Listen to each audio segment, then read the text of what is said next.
सान भाई मान सहित फेस्ट सरला। घर को जीवार समय आसीगला। सान भाई मान सहित बिचई किसी सुंदर मुहूर्त को साथी धरी सकाल सकाल मु बाहरी पड़े लिपुन छात्र रेलवे स्टेशन को। बाटर पड़ा महानदी। आम महानदी किसी झलक नहीं आग को पुणी बढ़ी चलू। किसी रास्ता अतिक्रम कलापर आम कटक नुआ रेलवे स्टेशन पहुंची गलु। शेष लिपुन को भी विदाय कहबार समय आसीगला। लिपुन क्यूट स्माइल को साथी धरी मु आग को बढ़ी चलि। टिकेट नहीं किसी बाट आग गला मत देखा मिलला एस्कालेटर। एस्कालेटर मजा नहीं मु पुणी आग को बढ़ी चलि। किछि बाट गला मो चिंतार पड़गली। मो चिंतार कारण थिला एई अदिनिया वर्षा। हठात वर्षा हेबाकु लागिला।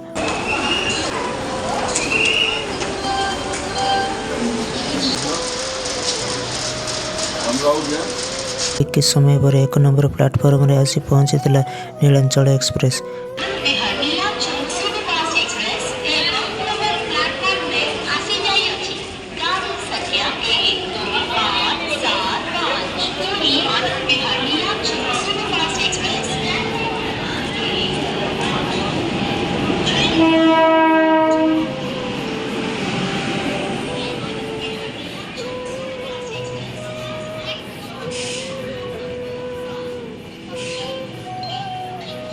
जर्नाल पकड़े चढ़िया पर छिड़ा हो जावाक पड़ा।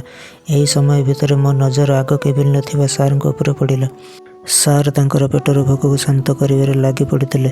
किछि घंटार रास्ता अतिक्रम करिया परे मते सीट मिलता। आ शेष आसीला आम स्टेशन बालेश्वर।